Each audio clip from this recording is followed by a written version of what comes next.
ওইভাবে মানুষের মগজগুলি টকবাক করবে, টকবাক করতে করতে মগজগুলি জমিনের মধ্যে পড়তে থাকবে। জাহান্নামের পোশাক যখন ওই বান্দার শরীরের মধ্যে পরানো হয়, পেটের মধ্যে যত নাড়িগুলি মাংসগুলো আছে সবগুলো সিদ্ধ হইয়া ওই পায়খানার রাস্তা দিয়ে জমিনের মধ্যে পড়ে যাবে। ওরে মুসলমান, আল্লাহর দরবারে যদি মাফ চাই, আল্লাহ দুনিয়ার জমিনে এত পরিমাণ গুনাহ করেছি, আল্লাহ তোমার কাছে মাথা নত করলাম। দুনিয়ার জমিনে একটা ভিক্ষুক একটা বাড়িতে গিয়ে যদি সাহায্য না পাই, আর একটা বাড়িতে গিয়ে সাহায্যটা নিয়ে আসে। আল্লাহ দুনিয়ার জমিনে তুমি তো রহমান, তুমি তো রহিম, আল্লাহ তুমি যদি আমাদেরকে মাফ না করো রে আল্লাহ, আমাদের তো যাওয়ার মতো কোনো জায়গা নাই। আল্লাহ খলাকতু বিয়াদাইয়া, নিজের হাতেই মানুষ তো সৃষ্টি করেছো রে আল্লাহ, কেমনে তুমি জাহান্নামে ফেলে দিবা। আল্লাহ শয়তানের দোকায় গুনাহ করেছি, শয়তান আমল নামা বদ আমলগুলি সাজাইয়া সাজাইয়া আমার সামনে আনছে। যত খারাপ কাজ করেছে আমার কাছে ভালোই লেগেছে আল্লাহ, যত খারাপ কাজ করেছি তত ভালোই লেগেছে আল্লাহ। এখন বুঝতে পেরেছি জীবনের জিন্দেগি গুনাহ সম্পর্কে। তখন আল্লাহ পাক রব্বুল আলামিন ফেরেশতাদেরকে ডাক দিয়ে বলে, হে ফেরেশতারা দেখ, যেই বান্দাদেরকে বানাইতে তুই নিষেধ করেছিলি, দেখ এই বান্দা গুনাহকে সম্পর্কে নিজে লজ্জিত হইয়া আমার কাছে দেখ হাজির হয়ে গেছে। দুনিয়ার জমিনে কোনো মানুষ জাগনো নাই, মাসুম বাচ্চাগুলি ঘুমায়, মা ঘুমায়, বাবা ঘুমাইয়া পড়েছে, পাখির কোনো কিচিরমিচির আওয়াজ নাই, পাখিগুলো ঘুমায়। দেখ আমার বান্দারা গুনাহ করার পর তওবা করে রাত্রি জেগে তাহাজ্জুদের নামাজ আদায় করে, নফল নামাজ আদায় করে, দেখ ফেরেশতারা আমি আল্লাহর দরবারে হাতটা তুলে জিন্দেগির গুনাহ সম্পর্কে ক্ষমা চায় রে ফেরেশতা। তাকাইয়া দেখ, যখন ওই বান্দারা আল্লাহর দরবারে ক্ষমা চাই, আল্লাহ পাক রব্বুল আলামিন বলেন আমার তওবার দরজায়, আমার প্রেমের দরিয়ায় হাবুডুবু খাওয়া শুরু হয়ে যায় রে বান্দা। যখন তুই গুনাহকে ক্ষমা চাস, যখন তোর ভুলকে স্বীকার করিস, যখন তুই অপরাধীকে স্বীকার করিস, আমি আল্লাহ পাক রব্বুল আলামিন কোনো দিকে তাকাই না। কারণ আমার কাছে যখন মনে পড়ে যায় কুল হুয়াল্লাহু আহাদ আল্লাহুস সামাদ লাম ইয়ালিদ ওয়া লাম ইউলাদ ওয়া লাম ইয়াকুল লাহু কুফুয়ান আহাদ, দুনিয়ার জমিনে আমার কোনো ছেলে মেয়ে নাই, দুনিয়ার জমিনে আমার কোনো আপনজন নাই, আমার বেবি বাল বাচ্চা কেউ নাই। ওরে বান্দা, তোরাই তো আমি আল্লাহকে ডাকিস, তোরাই তো আমি আল্লাহকে আল্লাহ বলে ডাকিস। আমি আল্লাহ যদি তোদেরকে মাফ না করি, তোরা কোথায় যাবি? তোদের তো কোনো যাওয়ার জায়গা নাই। ওরে বান্দা, একটু আল্লাহর দরবারে মাপ চা। যখনই আমি আল্লাহর দরবারে মাপ চাবি, আমি আল্লাহ পাক রব্বুল আলামিন মনটা শীতল হয়ে যায়। আমি ফেরেশতাদেরকে জানিয়ে দেই, সমস্ত ফেরেশতাদেরকে জানিয়ে দেই, সমস্ত গাছপালাকে জানিয়ে দেই, সমস্ত পশু পাখিকে জানিয়ে দেই, দেখ আমার বান্দা তওবা করেছে, তওবা করার কারণে আমি আল্লাহ ওই বান্দার জিন্দেগির গুনাহটাকে মাফ করে দিলাম। আল্লাহ পাক রব্বুল আলামিন বলেন ইন্নাল্লাযীনা আমানু ওয়া আমিলুস সালিহাত, পরিপূর্ণ ঈমান দুনিয়ার জমিন থেকে যদি জান্নাত পাইতে হয় দুইটি কাজ করে যাইতে হবে। কয়টি? দুইটি কাজ করতে হবে। আল্লাহ পাক রব্বুল আলামিন বলেন ইন্নাল্লাযীনা আমানু, এক নম্বরে ঈমান লাগবে। কি লাগবে? ঈমান লাগবে, পরিশুদ্ধ ঈমান লাগবে। ঈমানের মধ্যে কোনো ভেজাল থাকতে পারবে না, ঈমানের মধ্যে কোনো শিরিক থাকতে পারবে না, ঈমানের মধ্যে বেদাত থাকতে পারবে না, ঈমানের মধ্যে কোনো প্রকারের কমতি থাকতে পারবে না। সম্পূর্ণ পরিপূর্ণভাবে ঈমান আনতে হবে। কার উপরে? আল্লাহর উপরে ঈমান আনতে হবে। কেমনি ভাবে? দেখেন আমাদের পাশেই যে বিল, একটা মানুষ সকাল থেকে সন্ধ্যা পর্যন্ত মাছ ধরলো, অথবা 2 ঘন্টা মাছ ধরলো, মাছ ধৈরা ধৈরা খাইলোর মধ্যে যে রাখে বা যে কোনো একটা পাত্রের মধ্যে রাখে, পাত্রের তলাটা যদি ছিদ্র থাকে, আপনারা বলেন সকাল থেকে সন্ধ্যা পর্যন্ত যদি ওই ব্যক্তি মাছ ধরে, মাছ কিসে পাবে? মাছ পাবে? তলা ছিদ্র, মাছ বেরিয়ে যাবে না? সমস্ত মাছ বেরিয়ে যাবে। আল্লাহ পাক রব্বুল আলামিন বলেন রে মুমিন, দুনিয়ার জমিন থেকে পরিশুদ্ধ ঈমান লাগবে। কি লাগবে? ঈমান আনতে হবে। ঈমানের মধ্যে কোনো ভেজাল দেওয়া যাবে না, ঈমানের মধ্যে শিরক ঢুকানো যাবে না, ঈমানের মধ্যে কোনো অশ্লীল কোনো কর্ম ঢুকানো যাবে না। পরিশুদ্ধ ঈমান লাগবে। দ্বিতীয় কাজ হচ্ছে ঈমান আনার পর আমিলুস সালিহাত, নেক আমল করতে হবে। কি করতে হবে? নেক আমল করতে হবে। এই দুইটা কাজ যে ব্যক্তি পরিপূর্ণভাবে করে আনবে তার জন্য লাহুম জান্নাতুন তাজরি মিন তাহতিহাল আনহার, এমন একটা জান্নাত তার জন্য নিযুক্ত করলাম সে জান্নাত সম্পর্কে সে কখনো ধারণাও রাখে নাই। এত সুন্দর একটা জান্নাত আল্লাহ দিবেন। আল্লাহ পাক রব্বুল আলামিনের জান্নাত সম্পর্কে আরো সুন্দর করে বলতেছে। জান্নাতের মধ্যে কি আছে? আল্লাহ পাক রব্বুল আলামিন বলেন জান্নাতের মধ্যে 4টা নদী আছে। কয়টা নদী? জান্নাতের নিচে 4টা নদী আছে। 1 নম্বরে শরাবের নদী, 2 নম্বরে মধুর নদী, 3 নম্বরে দুধের নদী, 4 নম্বরে স্বচ্ছ মিষ্টান্ন পানির নদী। কয়টা নদী? 4টা নদী জান্নাতের মধ্যে। ওরে মুসলমান, দুনিয়ার জমিনে আমি ঈমান আনলাম, আমল করলাম, তবে ঈমান আমল ঠিক মতো আমি করলাম না। আমার কাছে দুনিয়াতে নেক আমল ভালো লাগে না, আমার কাছে নামাজ পড়তে ভালো লাগে না, আমার কাছে রোজা রাখতে ভালো লাগে না, আমার কাছে কোনো ইবাদত বন্দেগী ভালো লাগে না।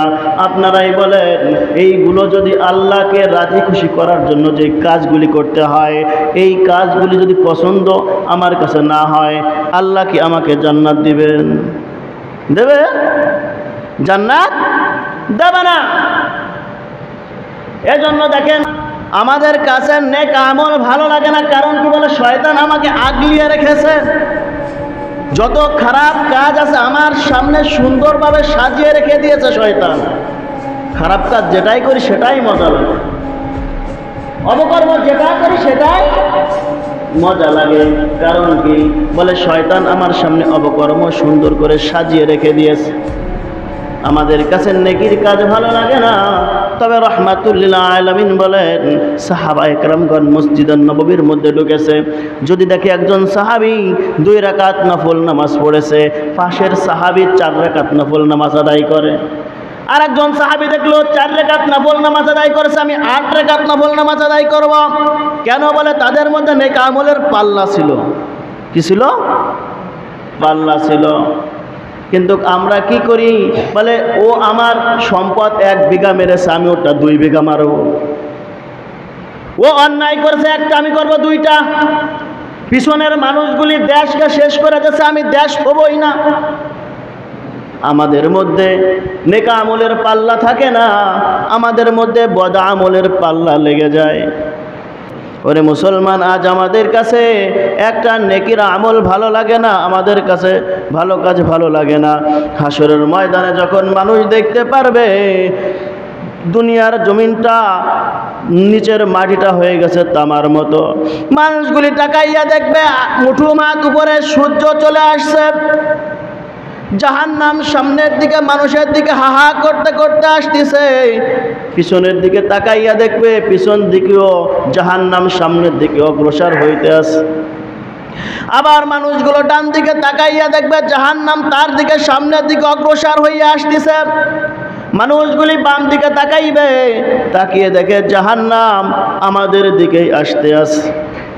ওরে মুসলমান, আল্লাহ পাক রব্বুল আলামিন সেই সময় বিচার কাজটা শুরু করে দিবেন। বিচার কাজটা শুরু করে দেওয়ার সাথে সাথে একজন বান্দার আমল নামা মিজানের পাল্লার মধ্যে উঠাইবে। মিজানের পাল্লায় আমল নামা উঠাইবার সাথে সাথে দেখবে নেক আমল ভার হয়ে গেছে, বদ আমল পাতলা হয়ে গেছে। সমস্ত মানুষগুলো খুঁজতে চিৎকার করতে থাকবে। রহমাতুল লিল আলামিন ডাক দিয়ে বলবে, দুনিয়ার জমিনে এই ব্যক্তি তো কোনো সময় মানুষের কাছে কখনো মাথা নত করে নাই। কোরআনের কথা বলেছে, মানুষ 5 ওয়াক্ত নামাজ পড়ার কারণে তাদেরকে টিটকেরে দিয়েছে। আমি রাসূলের সুন্নাতকে পরিধান করার কারণে তাকে টিটকেরে দিয়েছে। এদিক দিয়ে জিবরিল আমিন ওই জান্নাতের মধ্যে ওই হাসরের ময়দানে বলতে থাকবে, আজকে একজন মানুষের কপাল খুলে গেল রে, জীবনে আর এই ব্যক্তির কখনো কষ্টের মধ্যে ঢুকবে না। সমস্ত মানুষ আমল নামার দিক তাকিয়ে আছে, কার আমল উপরের দিকে উঠতে আছে আমল নামা। হঠাৎ আমল নামা একজন মানুষের ডান হাতের মধ্যে লেগে যাবে। সমস্ত মানুষ খুশিজাতকে চিৎকার করবে, হায়রে অমুক ব্যক্তির জীবনটা ধন্য হয়ে গেল, জীবনে আর কষ্টের মধ্যে থাকবে না। আল্লাহ পাক রব্বুল আলামিন ফেরেশতাদেরকে ঘোষণা করে দেবে, হে ফেরেশতারা, আমার এই জোড়া 100 জোড়া পোশাক পরিয়ে দাও। কত পোশাক? 100 জোড়া। 100 জোড়া কেন পড়াইবেন? আল্লাহ পাক রব্বুল আলামিন বলেন, পৃথিবীর মানুষেরা রে, সেই দিন আমি 100 জোড়া পড়াইব, যাতে আমার ওই নেককার বান্দা বলতে না পারে যে আল্লাহ আমার সাথে কমতি করেছে।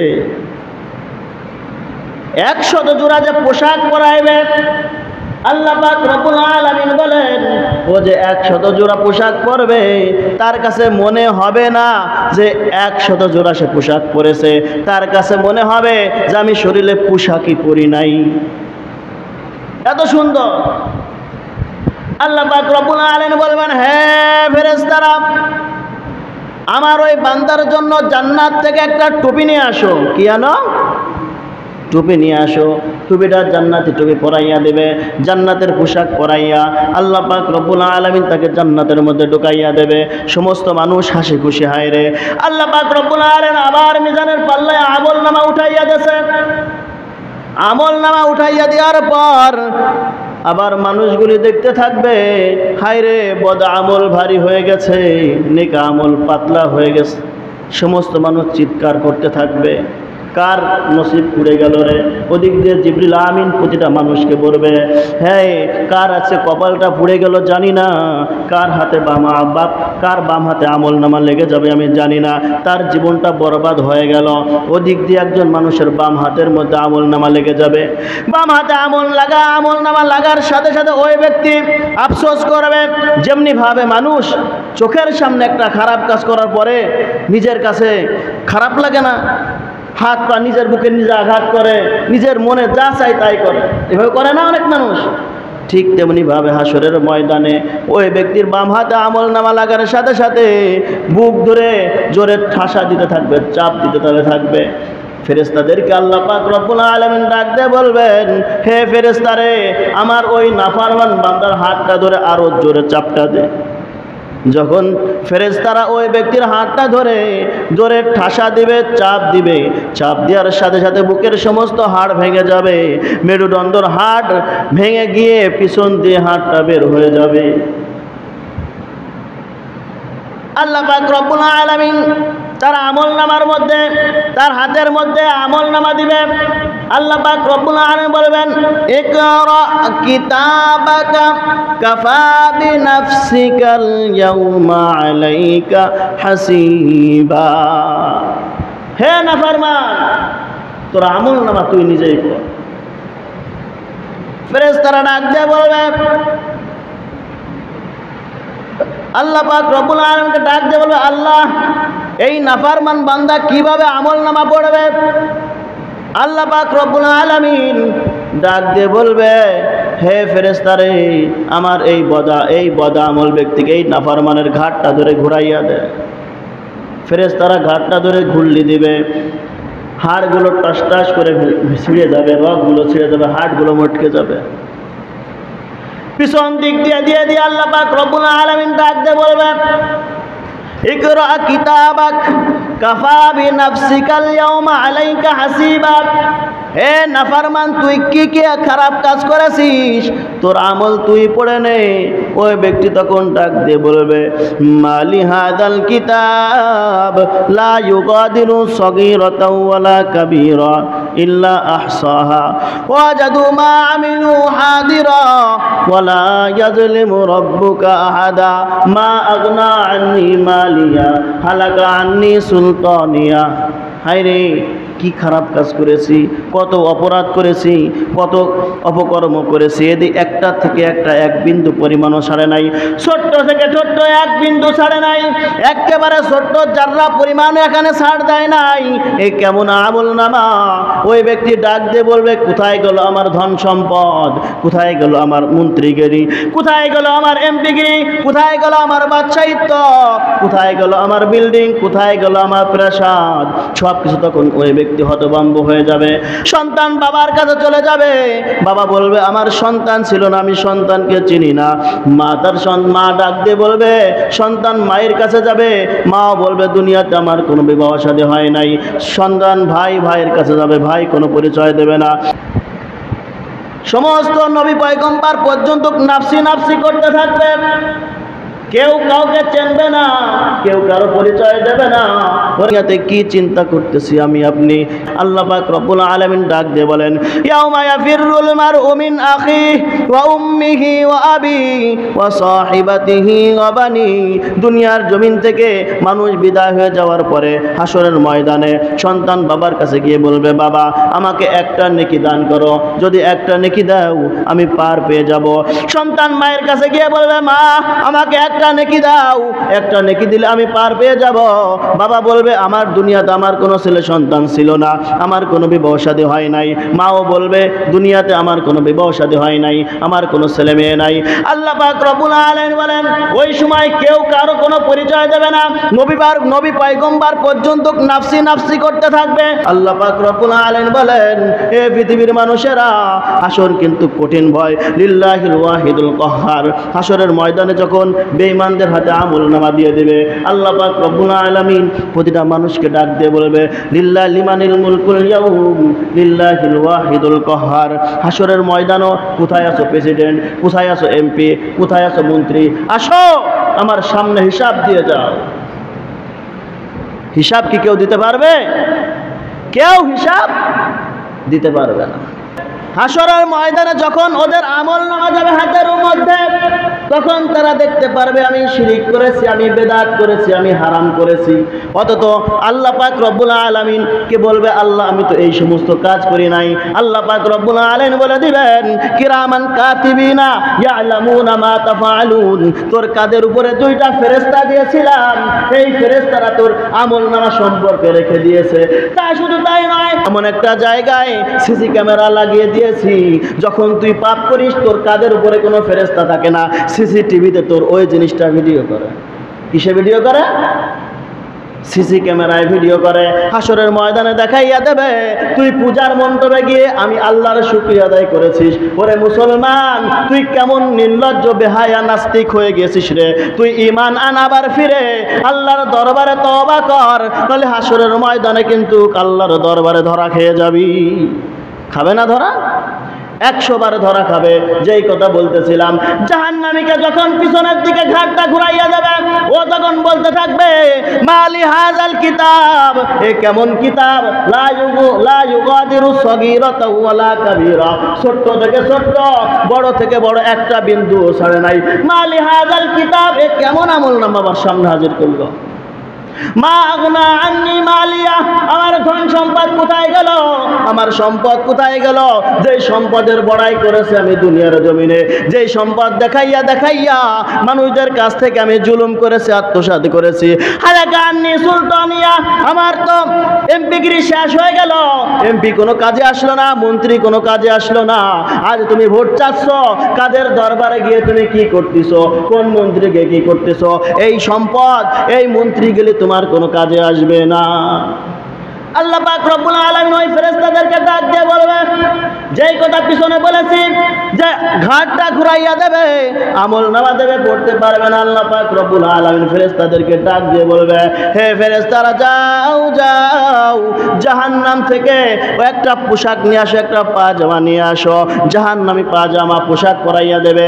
যখন পোশাক পরাইয়া দেবে, পোশাক পরাইয়া দেওয়ার সাথে সাথে জাহান্নামের ওই পোশাকের তাপের কারণে সমস্ত শরীরের মাংসগুলি একেবারে সিদ্ধ হয়ে যাবে।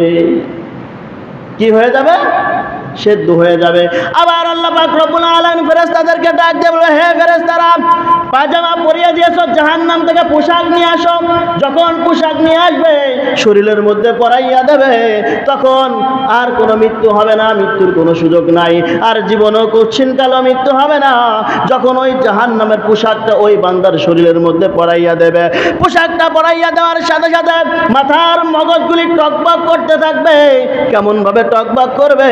হাদিসের মধ্যে আসছে, ভাতের মার যেমনি ভাবে টকবক করতে করতে পাইলে দিয়ে বাইয়ে বাইয়ে পড়িয়া যায়, ওইভাবে মানুষের মগজগুলি টকবক করবে। টকবক করতে করতে মগজগুলি জমিনের মধ্যে পড়তে থাকবে। জাহান্নামের পোশাক যখন ওই বান্দার শরীরের মধ্যে পড়ানো হয়, পেটের মধ্যে যত নাড়িগুলি মাংসগুলো আছে সবগুলো সিদ্ধ হইয়া ওই পায়খানার রাস্তা দিয়ে জমিনের মধ্যে পড়ে যাবে। ওরে মুসলমান, দুনিয়ার জমিনে আমল নামা কতটুকু করেছি জানি না, এত পরিমাণ আমল, এত পরিমাণ খারাপ আমল করেছি, বদ আমল করেছি। আল্লাহর দরবারে মাফ যদি চাই, আল্লাহ পাক রব্বুল আলামিন অবশ্যই আমাকে আপনাকে মাফ করে দিবে। কথা বলেন ঠিক কিনা? ওরে মুসলমান, আল্লাহর দরবারে যদি মাফ চাই, আল্লাহ দুনিয়ার জমিনে এত পরিমাণ গুনাহ করেছি, আল্লাহ তোমার কাছে মাথা নত করলাম। দুনিয়ার জমিনে একটা ভিক্ষুক একটা বাড়িতে গিয়ে যদি সাহায্য না পাই, আর একটা বাড়িতে গিয়ে সাহায্যটা নিয়ে আসে। আল্লাহ দুনিয়ার জমিনে তুমি তো রহমান, তুমি তো রহিম, আল্লাহ তুমি যদি আমাদেরকে মাফ না করো রে আল্লাহ, আমাদের তো যাওয়ার মতো কোনো জায়গা নাই। আল্লাহ খলাকতু বিয়াদাইয়া, নিজের হাতেই মানুষ তো সৃষ্টি করেছো রে আল্লাহ, কেমনে তুমি জাহান্নামে ফেলে দিবা? আল্লাহ শয়তানের দোকায় গুনাহ করেছি, শয়তান আমল নামা বদ আমলগুলি সাজাইয়া সাজাইয়া আমার সামনে আনছে। যত খারাপ কাজ করেছে আমার কাছে ভালোই লেগেছে আল্লাহ, যত খারাপ কাজ করেছি তত ভালোই লেগেছে আল্লাহ। এখন বুঝতে পেরেছি জীবনের জিন্দেগি গুনাহ সম্পর্কে। তখন আল্লাহ পাক রব্বুল আলামিন ফেরেশতাদেরকে ডাক দিয়ে বলে, হে ফেরেশতারা, দেখ যেই বান্দাদেরকে বানাইতে তুই নিষেধ করেছিলি, দেখ এই বান্দা গুনাহকে সম্পর্কে নিজে লজ্জিত হইয়া আমার কাছে দেখ হাজির হয়ে গেছে। দুনিয়ার জমিনে কোনো মানুষ জাগ্ন নাই, মাসুম বাচ্চাগুলি ঘুমায়, মা ঘুমায়, বাবা ঘুমাইয়া পড়েছে, পাখির কোনো কিচিরমিচির আওয়াজ নাই, পাখিগুলো ঘুমায়। দেখ আমার বান্দারা গুনাহ করার পর তওবা করে রাত্রি জেগে তাহাজ্জুদের নামাজ আদায় করে, নফল নামাজ আদায় করে, দেখ ফেরেশতারা আমি আল্লাহর দরবারে হাতটা তুলে জিন্দেগির গুনাহ সম্পর্কে ক্ষমা চাই রে ফেরেশতা, তাকাইয়া দেখ। যখন ওই বান্দারা আল্লাহর দরবারে ক্ষমা চাই, আল্লাহ পাক রব্বুল আলামিন বলেন, আমার তওবার দরজায়, আমার প্রেমের দরিয়ায় হাবুডুবু খাওয়া শুরু হয়ে যায় রে বান্দা। যখন তুই গুনাহকে ক্ষমা চাস, যখন তোর ভুলকে স্বীকার করিস, যখন তুই অপরাধীকে স্বীকার করিস, আমি আল্লাহ পাক রব্বুল আলামিন কোনো দিকে তাকাই না। কারণ আমার কাছে যখন মনে পড়ে যায়, কুল হুয়াল্লাহু আহাদ আল্লাহুস সামাদ লাম ইয়ালিদ ওয়া লাম ইউলাদ ওয়া লাম ইয়াকুল লাহু কুফুয়ান আহাদ। দুনিয়ার জমিনে আমার কোনো ছেলে মেয়ে নাই, দুনিয়ার জমিনে আমার কোনো আপনজন নাই, আমার বেবি বাল বাচ্চা কেউ নাই। ওরে বান্দা, তোরাই তো আমি আল্লাহকে ডাকিস, তোরাই তো আমি আল্লাহকে আল্লাহ বলে ডাকিস। আমি আল্লাহ যদি তোদেরকে মাফ না করি, তোরা কোথায় যাবি? তোদের তো কোনো যাওয়ার জায়গা নাই। ওরে বান্দা, একটু আল্লাহর দরবারে মাপ চা। যখনই আমি আল্লাহর দরবারে মাপ চাবি, আমি আল্লাহ পাক রব্বুল আলামিন মনটা শীতল হয়ে যায়। আমি পশু পাখিদেরকে জানিয়ে দেই, আমি জিন ইনসানকে জানিয়ে দেই, আমি ফেরেশতাদেরকে জানিয়ে দেই, সমস্ত ফেরেশতাদেরকে জানিয়ে দেই, সমস্ত গাছপালাকে জানিয়ে দেই, সমস্ত পশু পাখিকে জানিয়ে দেই, দেখ আমার বান্দা তওবা করেছে, তওবা করার কারণে আমি আল্লাহ ওই বান্দার জিন্দেগির গুনাহটাকে মাফ করে দিলাম। আমি অপরাধ করেছি, বাবার কাছে গিয়ে যদি মাপ চাই, বাবা কি ক্ষমা করে না? মাফ করে দেয়। যদিও বলে তুই আমার সন্তান না, বাড়ি থেকে বের হয়ে যা। দেখা যায় খাবারের সময় হলে ঠিকই বলে, কিরে আব্দুর রহমান কি খাবার এসেছিল? আব্দুর রহিম কি খেতে এসেছিল? ঠিকই জিজ্ঞাসা করে। আরে ভাই, মা বাবা কে আল্লাহ পাক রব্বুল আলামিন কতটুকু দয়া মায়া দিছে, এর থেকেও তো লক্ষ কোটি দয়া মায়া আল্লাহর দরবারে বেশি। আমি যতই অপরাধ করি, যতই গুনাহ করি, যতই মাগিবাজি ফাঁকিবাজি করি, যা কিছু করি না কেন, আল্লাহর দরবারে যদি আমি আপনি মাফ চাই, আমাদেরকে কি আল্লাহ মাফ করবেন না? অবশ্যই মাফ করবে।